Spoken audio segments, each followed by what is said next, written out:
অন্তর্বর্তী সরকারকে তত্ত্বাবধায়কের ভূমিকা নেয়ার পরামর্শ দিল বিএনপি। দলীয় উপদেষ্টাদের বাদ দেওয়ার আহ্বান। নির্বাচনে এআই রোধে প্রয়োজন সুনির্দিষ্ট পরামর্শ, বললেন সিইসি। অপপ্রচার মোকাবেলায় কৌশল নির্ধারণ।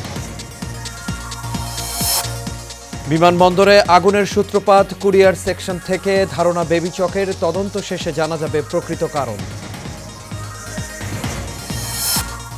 এবং প্রেমিকা বর্ষার নির্দেশেই খুন হয় শিক্ষার্থী জোবায়েদ, জানিয়েছে পুলিশ। 1 মাস আগেই হত্যার পরিকল্পনা।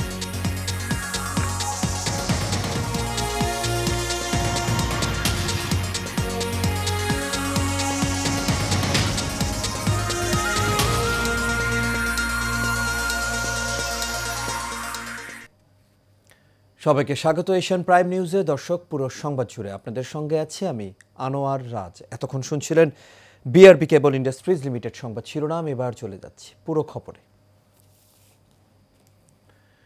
অন্তর্বর্তী সরকারকে এখনই নির্বাচনকালীন তত্ত্বাবধায়ক সরকারের ভূমিকায় যেতে হবে বলে মন্তব্য করেছেন বিএনপির মহাসচিব মির্জা ফখরুল ইসলাম আলমগীর। সন্ধ্যায় রাষ্ট্রীয় অতিথি ভবন যমুনায় প্রধান উপদেষ্টা ডক্টর মোহাম্মদ ইউনূসের সঙ্গে বৈঠকের পর প্রেস ব্রিফিংয়ে এই মন্তব্য করেন তিনি। বিস্তারিত মণ্ডল এনামের রিপোর্টে। দেশে বর্তমান পরিস্থিতি ও আগামী জাতীয় সংসদ নির্বাচনের বিষয়ে প্রধান উপদেষ্টার সাথে বৈঠকে বসে মির্জা ফখরুল ইসলাম আলমগীরের নেতৃত্বে বিএনপির প্রতিনিধি দল। কেয়ারটেকার গভর্নমেন্টের বলতে আমরা যা বুঝাই, একটা তত্ত্বাবধায়ক সরকার, সেই ভূমিকায় তাদেরকে যেতে হবে। সেই জন্য প্রথমেই যে বিষয়টির প্রয়োজন হবে তা হচ্ছে প্রশাসনকে পুরোপুরিভাবে নিরপেক্ষ একটা ধারণা জনগণের মধ্যে তৈরি করতে হবে। বৈঠক শেষে মির্জা ফখরুল ইসলাম আলমগীর বলেন, সচিবালয়ে যাদের চিহ্নিত ফ্যাসিস্টের দোসর বলা হয় তাদের নির্বাচনের আগেই সরাতে হবে। সেক্রেটারিয়েটে যারা এখনো আছেন, যাদেরকে চিহ্নিত ফ্যাসিস্টের দোসর বলা হয়, তাদেরকে সরিয়ে সেখানে নিরপেক্ষ কর্মকর্তা দেওয়ার জন্য আমরা বলেছি যে প্রশাসনেও, জেলা প্রশাসন বিশেষ করে, সেখানেও একইভাবে ব্যবস্থা গ্রহণ করতে হবে। এবং আমরা কিছু কিছু কথা বলে এসেছি যেগুলো আমরা মনে করেছি যে তারা এখনও সেই পুরনো সরকারের, ফ্যাসিস্ট সরকারের স্বার্থ পূরণ করছে, তাদেরকে অপসারণের কথা আমরা বলেছি। বিচার বিভাগে থাকা স্বৈরাচারের দোসরদের সরানোর দাবি জানিয়ে ফখরুল বলেন, এটা যদিও বিচার বিভাগের বিষয়, তারপরও ডক্টর ইউনূস যেহেতু প্রধান উপদেষ্টা, তাই বিষয়টি তাকেই উদ্যোগ নিতে হবে। আমরা বলে এসেছি যে বিচার বিভাগে, বিশেষ করে হায়ার জুডিশিয়ারিতে এখনও যে সমস্ত ফ্যাসিস্টদের দোসর আছেন তাদেরকে সরিয়ে সেখানে নিরপেক্ষ বিচারকদের দেওয়ার ব্যবস্থা করতে হবে। যদিও এটা জুডিশিয়ারি ব্যাপার, তারপর প্রধান উপদেষ্টা যেহেতু সব কিছু দায়িত্বে আছেন, তার কাছে আমরা আমাদের সেই কনসার্নগুলো জানিয়ে এসেছি।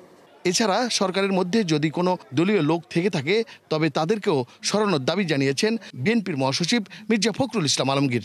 সরকারকে সম্পূর্ণভাবে নিরপেক্ষতা বজায় রাখার জন্যে সরকারের মধ্যে যদি কোনো দলীয় লোক থেকে থাকেন তাকে অপসারণ করার জন্য আমরা দাবি জানিয়ে এসেছি। মণ্ডল এনাম, এশিয়ান টেলিভিশন, ঢাকা।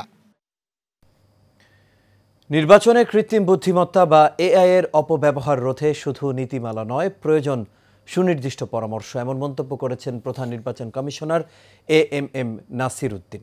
সকালে ইটিআইতে আয়োজিত এক কর্মশালায় এই কথা বলেন সিইসি। এ সময় তিনি জানান, নির্বাচনে এআই এর অপব্যবহার ও অপতথ্য মোকাবেলায় কৌশল নির্ধারণ করছে নির্বাচন কমিশন। নাসির উদ্দিন জানান, এআই এর অপব্যবহার বৈশ্বিক সমস্যা। জানান, অপতথ্য রোধে গঠন করা হবে একটি সেল। এছাড়া নির্বাচনের সময় অপতথ্য রোধ কিভাবে এবং কারা করবে তা নির্ধারণ করা জরুরি। এছাড়া দুর্গম এলাকায় কিভাবে এটি রোধ করা হবে তারও পরিকল্পনা করা হবে।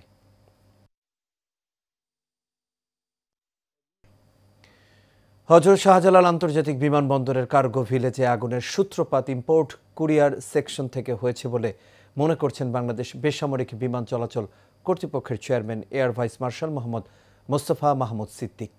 বেলা 11টায় কুর্মিটোলায় বেবিচকের সদর দপ্তরে অনুষ্ঠিত প্রেস ব্রিফিংয়ে তিনি এই কথা জানান। বেবিচক চেয়ারম্যান বলেন, হত্যাকাণ্ডের, অগ্নিকাণ্ডের ঘটনায় একটি উচ্চ পর্যায়ের তদন্ত কমিটি গঠন করা হয়েছে, যারা আগুনের উৎস, ক্ষয়ক্ষতির পরিমাণ ও ভবিষ্যতে এমন দুর্ঘটনা এড়াতে করণীয় সম্পর্কে সুপারিশ দেবে। বেবিচক চেয়ারম্যান বলেন ২১ দিনের মধ্যে আমদানি পণ্য খালাসের দায়িত্ব বিমান বাংলাদেশ এয়ারলাইন্স, সিএন্ডএফ এজেন্ট ও কাস্টমসের। কার্গো টার্মিনালের বাইরে ছড়িয়ে থাকা পণ্য নিয়ে তদন্ত চলছে।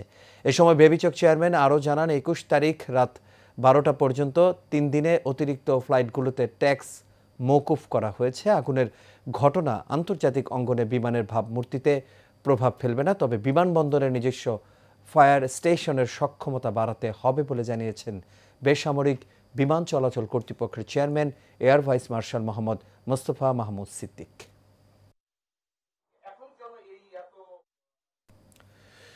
প্রেমিকা বর্ষার পরিকল্পনায় খুন হন জগন্নাথ বিশ্ববিদ্যালয়ের শিক্ষার্থী জোবায়েত। সংবাদে এমনটাই জানালেন ঢাকা মেট্রোপলিটন পুলিশের অতিরিক্ত police commissioner SN Mohammad Nazrul Islam. সকালে রাজধানীর ডিএমপি মিডিয়া সেন্টারে এক সংবাদ সম্মেলনে শিক্ষার্থী জোবায়েতের হত্যার বর্ণনা তুলে ধরেন তিনি। এই হত্যার সাথে জড়িত থাকার অভিযোগে ৩ জনকে গ্রেপ্তারের কথা জানান অতিরিক্ত police commissioner SN Mohammad Nazrul Islam. বলেন, ১ মাস আগে সাবেক প্রেমিক মাহিরের সাথে হত্যার পরিকল্পনা করেন বর্ষা। বর্ষার পরিকল্পনাতেই সাবেক প্রেমিক তার বন্ধু আয়নালকে নিয়ে বর্ষার বাসায় নিচে হত্যা করেন জোবায়েতকে। মেয়ে দুর্বল হয়ে যায় জোবায়েদের প্রতি। যখন মাহিরের কাছে যায় তখন মাহিরের, যখন জোবায়েদের কাছে যায় তখন জোবায়েদের। ঠিক আছে, তো মাহিরকে সে বলছে যে জোবায়েদকে না সরাতে পারলে আমি আসলে তোমার থাকতে পারবো না। এই কথা থেকেই তারা জোবায়েদকে সরায় দেওয়ার পরিকল্পনা করে। এই ঘটনায় আমরা মোহাম্মদ মাহির, বার্জিস শাবনাম বর্ষা মেয়েটা এবং মাহিরের যে বন্ধু ফারদিন আহমেদ আইলান, ৩ জনকেই আমরা গ্রেপ্তার করতে সক্ষম হয়েছি। ২ ধাপে এমপিওভুক্ত শিক্ষকদের ১৫% বাড়ি ভাড়া বাড়িয়েছে সরকার। নভেম্বর থেকে ৭.৩০% এবং আগামী বাজেটে বাকি অংশ দেয়া হবে জানিয়েছেন শিক্ষা উপদেষ্টা সিআর আবরার। সচিবালয়ে শিক্ষক প্রতিনিধির সাথে বৈঠক শেষে তিনি এসব কথা জানান। এ সময় শিক্ষকদের ক্লাসে ফিরে যাওয়ার আহ্বান জানান তিনি। উপদেষ্টা বলেন, শিক্ষকরা গুরুত্বপূর্ণ ভূমিকা রাখছে দেশ গঠনে। তাদের বেতন ও সুযোগ সুবিধা যথেষ্ট কম। শিক্ষকদের দাবির ব্যাপারে শুরু থেকেই সোচ্চার শিক্ষা মন্ত্রণালয় বলেও জানান সিআর আবরার। এদিকে সরকারের দাবি মেনে নেয়ার কাল থেকে ক্লাসে ফেরার ঘোষণা দিয়েছেন আন্দোলনরত শিক্ষকরা।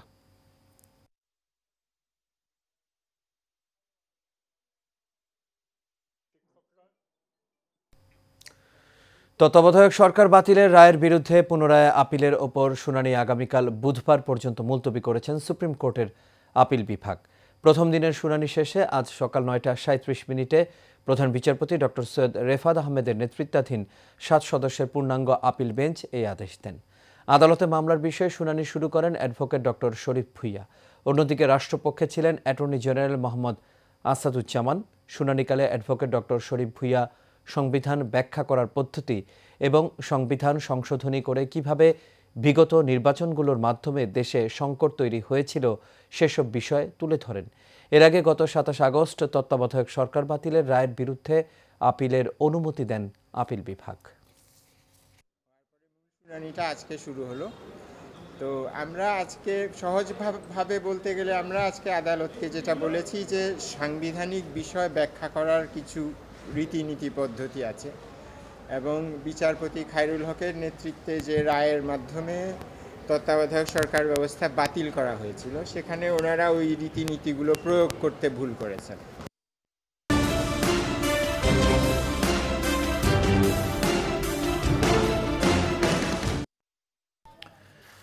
চট্টগ্রামের লোহাগাড়ায় নির্মাণাধীন বহুতল ভবনের কার্নিশ ধসে হেলাল উদ্দিন নামে এক নির্মাণ শ্রমিকের মৃত্যু হয়েছে। আজ সদর ইউনিয়নের ৩ নম্বর ওয়ার্ড রশিদারপাড়া এলাকায় এই দুর্ঘটনা ঘটে। নিহত হেলাল উদ্দিন কক্সবাজার জেলার টেকনাফ উপজেলার পানখালী গ্রামের বাসিন্দা কামাল উদ্দিনের ছেলে।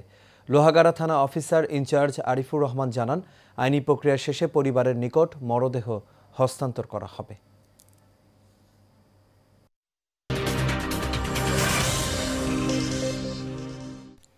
ক্রিকেট 3 ম্যাচ সিরিজের দ্বিতীয় ওয়ানডেতে বাংলাদেশকে সুপার ওভারে 1 রানে হারিয়েছে ওয়েস্ট ইন্ডিজ। বাংলাদেশের দেয়া 214 রানের লক্ষ্যে ব্যাট করতে নেমে ওয়েস্ট ইন্ডিজ 50 ওভারে 9 উইকেট হারিয়ে 213 রান করে, ফলে ম্যাচটি গড়ায় সুপার ওভারে।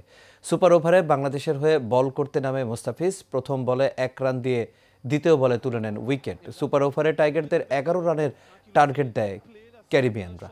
ব্যাট করতে নেমে বাউন্ডারি খুঁজতে গিয়ে 3 রান নিয়ে ক্যাচ আউট হন সৌম্য সরকার। এরপর আর ম্যাচে ফিরতে পারেনি টাইগাররা। 1 রানে হারতে হলো ক্যারিবিয়ানদের কাছে।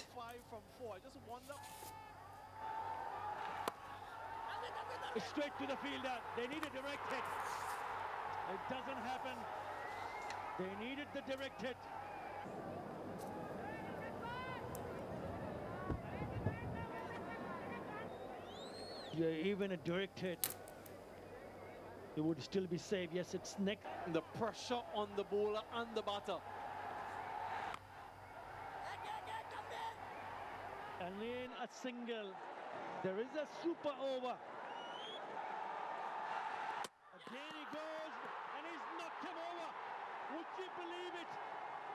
There's a wicket. They cannot believe their eyes, but they certainly can.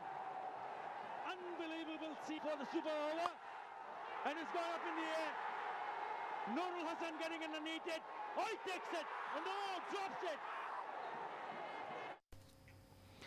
ক্রিকেটের আরও খবর। এবার পাকিস্তানের ওয়ানডে অধিনায়ক পদ থেকেও সরিয়ে দেয়া হলো পাকিস্তানের উইকেট রক্ষক ব্যাটার মোহাম্মদ রিজওয়ানকে। তার জায়গায় নতুন অধিনায়ক হিসেবে দায়িত্ব পাচ্ছেন পেসার শাহিন শাহ আফ্রিদি। পাকিস্তান ক্রিকেট বোর্ডের থেকে এমনটি জানানো হয়েছে, তবে রিজওয়ানকে সরিয়ে দেওয়ার কোনো নির্দিষ্ট কারণ জানেনি পিসিবি। এমনকি পিসিবির আনুষ্ঠানিক বিবৃতিতেও তার নামও উল্লেখ করা হয়নি। পিসিবির পক্ষ থেকে বলা হয়, ইসলামাবাদে অনুষ্ঠিত এক বৈঠকে এই সিদ্ধান্ত নেওয়া হয়েছে, যেখানে নির্বাচক কমিটি ও সাদা বলের কোচ মাইক হেসন উপস্থিত ছিলেন।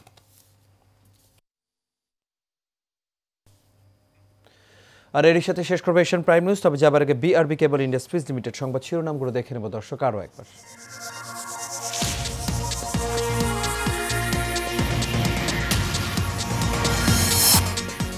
নির্বাচনে এআই রোধে প্রয়োজন সুনির্দিষ্ট পরামর্শ, বললেন সিইসি। অপপ্রচার মোকাবেলায় কৌশল নির্ধারণ।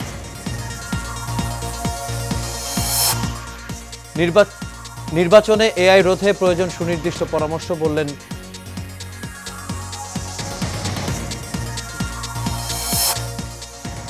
বিমানবন্দরে আগুনের সূত্রপাত কুরিয়ার সেকশন থেকে ধারণা বেবিচকের, তদন্ত শেষে জানা যাবে প্রকৃত কারণ। এবং প্রেমিকা বর্ষার নির্দেশে খুন হয় শিক্ষার্থী জোবায়েত, জানিয়েছে পুলিশ। 1 মাস আগেই হত্যার পরিকল্পনা।